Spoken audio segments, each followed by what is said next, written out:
ರಾಜಾದಿರಾಜ ರಾಜ ಮಾರ್ತಾಂಡ ಗಂಧರ್ವಲೋಕ ಚಕ್ರಾಧಿಪತಿ ಮಯೂರ ಸಿಂಹಾಸನಧೀಶ ರಾಜ ರಾಜ ರಾಜ ಧನಂಜಯ ಚಕ್ರವರ್ತಿಗಳಿಗೆ ಭೋಪರಾತ್ ಭೋಪರಾತ್ ಭೋಪರಾತ್.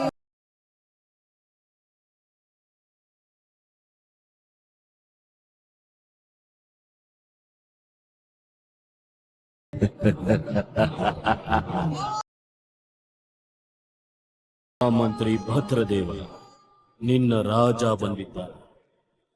ಬೆನ್ನು ಬಾಗಬೇಕು, ಮಂಡಿ ನೆಲಕ್ಕೆ ಊರಬೇಕು. ನನ್ನ ಪಾದದ ಧೂಳು ನಿನ್ನ ಹಣೆಗೆ ತಾಕಬೇಕು. ನಿನ್ನ ಮನಸ್ಸು ಪುನೀತವಾಗಬೇಕು. ಆದರೆ ನಿನ್ನ ಬೆನ್ನ ಹುರಿ ನೆಟ್ಟಗಿದೆ, ಮಂಡಿ ಮಡಸಿಲ್ಲ. ನನ್ನ ಪಾದದ ಧೂಳು ನನ್ನ ಪಾದದ ಮೇಲೆಯೇ ಇದೆ. ಗಂಧರ್ವ ಲೋಕದ ನಿಜವಾದ ಚಕ್ರವರ್ತಿ ನನ್ನ ಎದುರು ನಿಂತಾಗ ನನ್ನ ಬೆನ್ನು ತಾನಾಗಿಯೇ ಬಾಗುತ್ತದೆ ಧನಂಜಯ. ಇರಲಿ, ರಾಜನೆಂದರೆ ಪ್ರಜೆಗಳಿಗೆ ತಂದೆಯಂತೆ. ತಪ್ಪುಗಳನ್ನು ಮನ್ನಿಸಿ ಸರಿಯಾದ ದಾರಿಯನ್ನು ತೋರಿಸಿಕೊಡುವುದೇ ರಾಜಧರ್ಮ.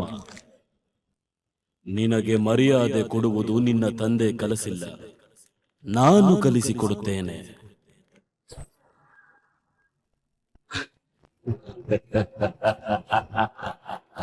ಮಂಡಿ ನೆಲಕ್ಕೆ ಊರಿದೆ, ಆದರೂ ಬೆನ್ನು ಇನ್ನೂ ಬಾಗಿಲ್ಲ. ನಾನು ಬಾಗಿಸುತ್ತೇನೆ.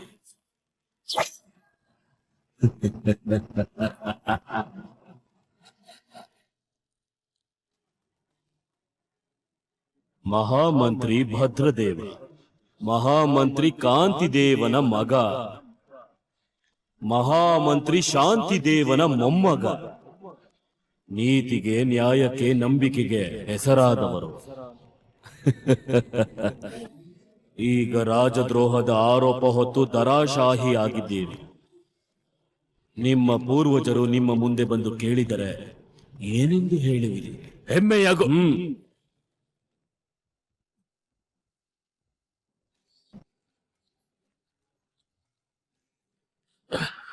ಭದ್ರದೇವ, ನಿನ್ನದು ಧೈರ್ಯವೋ ಹುಂಬತನವೋ ಗೊತ್ತಿಲ್ಲ.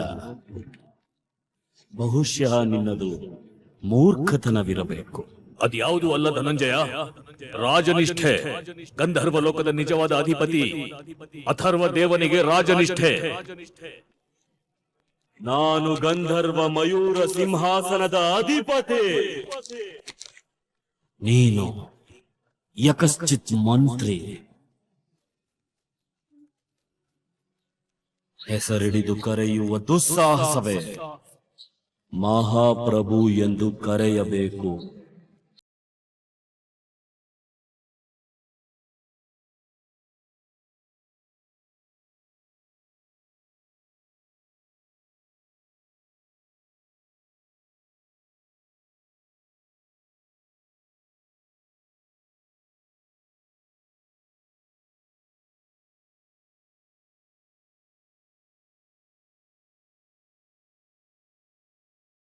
ಮಹಾಚಾಲಕಿ ನೀನು ಭದ್ರದೇವ.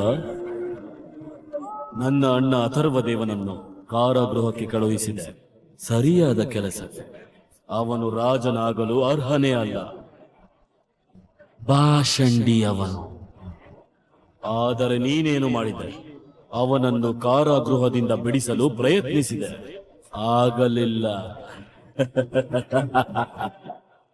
ಕೊನೆಗೆ ರಾಜಕುಮಾರನನ್ನು ಗಂಧರ್ವ ಲೋಕದಿಂದ ಹೊರಗೆ ಕಳುಹಿಸಲು ರಾಣಿ ಉತ್ಕಲಾದೇವಿಗೆ ಸಹಾಯ ಮಾಡಿದೆ. ಈಗ ನಿನ್ನ ಮಗಳು, ಅವಳ ಹೆಸರು ಆಮ್ರಪಾಲಿ. ಆಮ್ರಪಾಲಿಯನ್ನು ಭೂಲೋಕಕ್ಕೆ ಕಳುಹಿಸಿದೆಯ. ನನ್ನನ್ನು ಮೀರಿಸುವ ಮಾಯಾವಿ ಈ ಗಂಧರ್ವ ಲೋಕದಲ್ಲೇ ಇಲ್ಲ ಭದ್ರಾ. ನನಗೆ ತಿಳಿಯದೆ ಗಂಧರ್ವ ಲೋಕದ ಸರಹದ್ದನ್ನು ಯಾರಾದರೂ ದಾಟುತ್ತಾರೆ ಎಂದು ನೀನು ಭಾವಿಸಿದರೆ ನೀನೊಬ್ಬ ಶತಮೂರ್ಖನಷ್ಟೇ. ಎಲ್ಲಿ ನಿನ್ನ ಮಗಳು? ರಾಜಕುಮಾರನ ಜೊತೆ ಬಂದಿರುವಳೆ. ರಾಜಕುಮಾರ ನನ್ನ ಎದೆಗೆ ಖಡ್ಗದಿಂದ ಇರಿದು ಮಯೂರ ಸಿಂಹಾಸನದ ಮೇಲೆ ಕುಳಿತುಕೊಳ್ಳುವನೆ. ನಾನು ಭಯದಲ್ಲಿ ಧರಧರನೆ ನಡುಗಬೇಕೆ?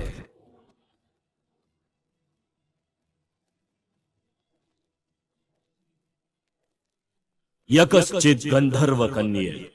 ಘೋರನನ್ನು ಸೋಲಿಸಿದ ಮಾತ್ರಕ್ಕೆ ಅವಳೇನು ಯುದ್ಧಶಾಸ್ತ್ರ ಪ್ರವೀಣೆ ಅಲ್ಲ. ಆ ಗಂಧರ್ವ ಕನ್ಯೆ ಹೋಗಿ ಕಳೆದ 27 ವರ್ಷದಿಂದ ಭೂಲೋಕದಲ್ಲಿ ಮನುಷ್ಯರಾಗಿ ವಾಸವಾಗಿರುವ ರಾಜಕುಮಾರನನ್ನು ಕರೆತರುತ್ತಾಳಂತೆ.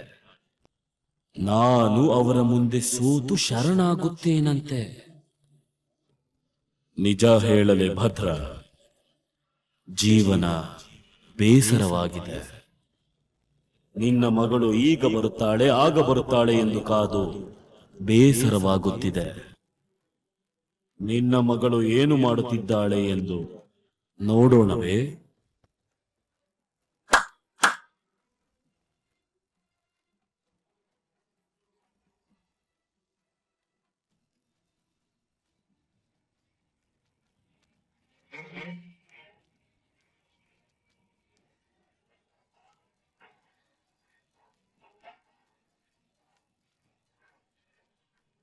ನಿನ್ನ ಮಗಳ ಪ್ರತಾಪವನ್ನು ನೋಡಿ ಕಣ್ಣು ತುಂಬಿಕೊಳ್ಳೋಣ ಭದ್ರ.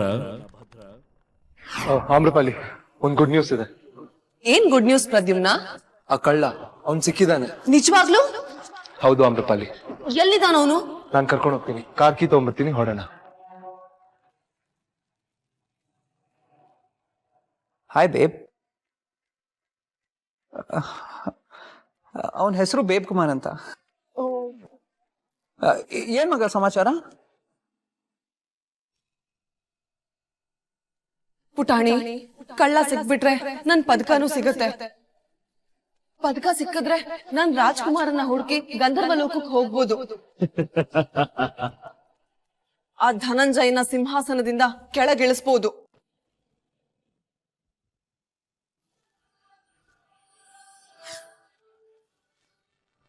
ಭದ್ರ ಭದ್ರ ಭದ್ರ. ಎಲ್ಲರ ಮುಂದೆ ಅಂದು ಏನು ಕೊಚ್ಚಿಕೊಂಡೆ? ನನ್ನ ಮಗಳು ವೇಗದಲ್ಲಿ ವಾಯುವಂತೆ, ಶೌರ್ಯದಲ್ಲಿ ಇಂದ್ರನಂತೆ, ಕ್ರೋಧದಲ್ಲಿ ದುರ್ಗೆಯಂತೆ.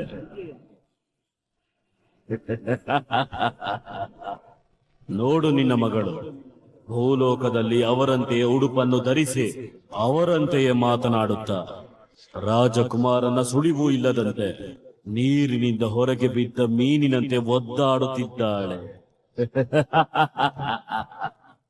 ನೀನು ಕೊಟ್ಟ ಪದಕವೂ ಇಲ್ಲ. ಇವಳು ವೀರ ಯೋಧೆಯ. ಇವಳ ಬಗ್ಗೆ ಅಷ್ಟೆಲ್ಲ ಹೊಗಳುತ್ತಿದ್ದೆಯಲ್ಲ. ಇದೇ ಏನು ನೀನು ಅವಳಿಗೆ ಹೇಳಿಕೊಟ್ಟ ಪಾಠ? ಸೂರ್ಯದೇವ ರಾತ್ರಿ ಮುಳುಗುತ್ತಾನೆಂದ ಮಾತ್ರಕ್ಕೆ ಮತ್ತೆ ಬೆಳಗಾಗುವುದಿಲ್ಲವೇ? ರಾಕ್ಷಸರು, ದಾನವರು ಎಷ್ಟೋ ಬಾರಿ ದಾಳಿ ಮಾಡಿದರೂ ಸ್ವರ್ಗ ಇನ್ನು ದೇವತೆಗಳ ವಶದಲ್ಲಿಲ್ಲವೇ? ನನ್ನ ಮಗಳು ನಾನು ಹೇಳಿಕೊಟ್ಟ ಪಾಠವನ್ನು ಎಂದೂ ಮರೆಯುವುದಿಲ್ಲ. ಅವಳು ತನ್ನ ಕಾರ್ಯದಲ್ಲಿ ಯಶಸ್ವಿಯಾಗುತ್ತಾಳೆ.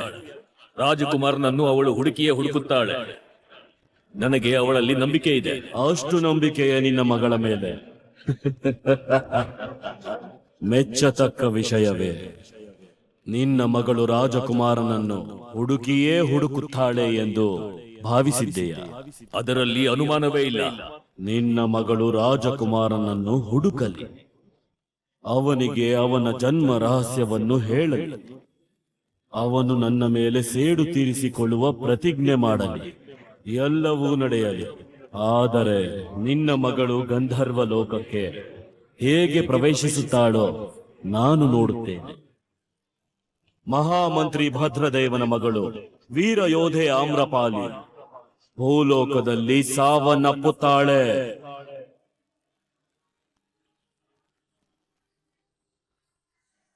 ಆಮ್ರಪಾಲಿ, ರೆಡಿನಾ?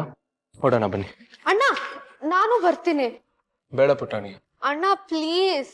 ಪುಟಾಣಿ, ನೀನಿನ್ನೂ ಚಿಕ್ಕವಳು, ಬೇಡ. ಪ್ರದ್ಯುಮ್ನ, ಲೇಟ್ ಆಗ್ತಿದೆ, ಹೊರಡಣ್ವಾ? ಯಾಕೆ, ಏನಾಯ್ತು? ನೀನು ಲೇಟ್ ಅಂದ್ಯಲ್ಲ, ಅದಕ್ಕೆ ಅಣ್ಣ ಹಾಗೆ ನೋಡ್ತಾ ಇದ್ದಾನೆ. ನೀವ್ ಈ ತರ ಮಾತಾಡೋದು ಇನ್ನೂ ಅಭ್ಯಾಸ ಆಗಿಲ್ಲ ನಂಗೆ. ಮೊದ್ಲಿನ ತರಾನೇ ಮಾತಾಡ್ಲಾ? ಬೇಡ ಬೇಡ,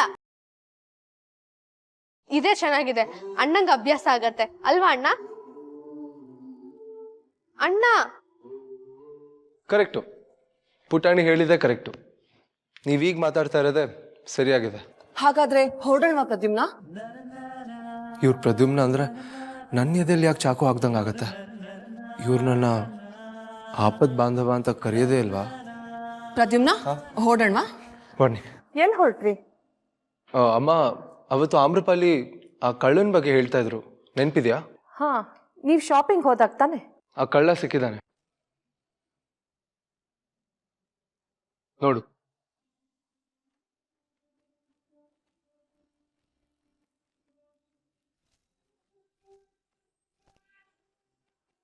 ನೋಡು, ಕಾರಲ್ಲಿ ಹುಲಿ ಚಿತ್ರ ಇದೆ.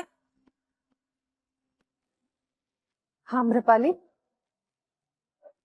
ನೀನು ಮುಂಚೆ ಈಗ ಹೆಂಗೆ? ನಾನೇ ಟ್ರೈನಿಂಗ್ ಕೊಟ್ಟಿರೋದು ದೊಡ್ಡಮ್ಮ. ಸೂಪರ್ ಅಲ್ಲ ನಾನು? ಏಯ್ ಕೋತಿ, ನೀನೇನ್ ಟ್ರೈನಿಂಗ್ ಕೊಟ್ಟೆ? ಆಮ್ರಪಾಲಿ, ಹೇಳ ಅಣ್ಣನ್ಗೆ. ಹೌದು ಪ್ರದ್ಯುಮ್ನ, ಬೃಂದಾ ಮೇಡಮೇ ಟ್ರೈನಿಂಗ್ ಕೊಟ್ಟಿರೋದು ನನ್ಗೆ. ನಂಗೇನು ಅರ್ಥ ಆಗ್ತಲ್ಲ.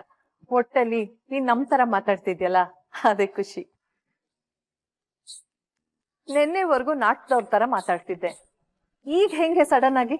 ಇಷ್ಟು ದಿನ ನಾನ್ ಮಾತಾಡೋದೇ ಸರಿ, ಬೇರೆಯವ್ರು ಮಾತಾಡೋದು ತಪ್ಪು ಅಂತ ಅನ್ಕೊಂಡಿದ್ದೆ ಅಮ್ಮ. ಈಗ ಗೊತ್ತಾಯ್ತು, ನಮ್ ಭಾಷೆ ದೊಡ್ಡದಲ್ಲ, ಬೇರೆಯವ್ರ ಭಾಷೆ ಚಿಕ್ಕದಲ್ಲ, ಇರೋ ಜಾಗದ ಭಾಷೆಗೆ ಮರ್ಯಾದೆ ಕೊಡ್ಬೇಕು ಅಂತ. ಸರಿ, ಹೊಡನ್ವಾ? ಅಮ್ಮ, ಹೋಗಿ ಬರ್ತೀವಿ. ಈ ಮನೇಲಿ ದಿನಾ ಒಂದ್ ಹೊಸ್ತು ಏನಾದ್ರು ನಡೀತಾನೆ ಇರುತ್ತೆ. ಪುಟಾಣಿ, ಹಾ ದೊಡಮ್ಮ. ಏನ್ ಕಳೆದೋಗಿತ್ತು ಆಮ್ರಪಾಲಿದು?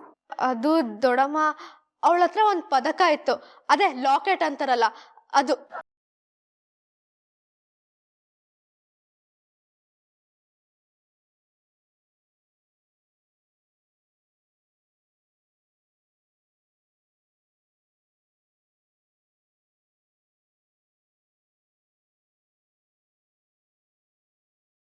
ಹೇ ಯುಕ್ತಿ,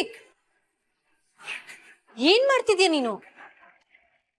ಓ ಮೈ ಗಾಡ್, ಎಷ್ಟು ಭಯ ಆಯ್ತು ಗೊತ್ತಾ ನನ್ಗೆ. ಇಡಿಯಟ್, ನೆಲದ ಮೇಲೆ ಬಿದ್ದಿದ್ರೆ ಗಾಜ್ ಮತ್ತೆ ಒಡೆದು ಹೋಗಿರೋದು. ಯಾಕೆ ಹೆದರಿಸ್ತಾ ಈ ತರ? ನನ್ ಮೇಲೆ ರೇಗ್ತಾ ಇದ್ಯಾ? ಸಾರಿ ಛಾಯಾ, ಚೂರ್ ಜೋರಾಗಿ ಮಾತಾಡ್ಬಿಟ್ಟೆ. ಐ ಆಮ್ ಸಾರಿ, ನನ್ಗೆ ಗೊತ್ತಾಗ್ಲಿಲ್ಲ. ನೀನ್ ಹೇಳಿದ್ದೆ ಕರೆಕ್ಟ್, ನಾನು ಇಡಿಯಟ್ಟೆ. ಏನ್ ಮಾಡ್ತಾ ಇದೀಯ ನಿನ್ ಮಾಯಿ ರೂಮಲ್ಲಿ? ಅದು ಒಂದ್ ಐಡಿಯಾ ಬಂತು. ನಾನ್ ಹೇಳಿದ್ದೆ ನಿನ್ಗೆ, ನಾನ್ ಹೇಳ್ದಂಗ್ ಮಾಡು ಅಂತ.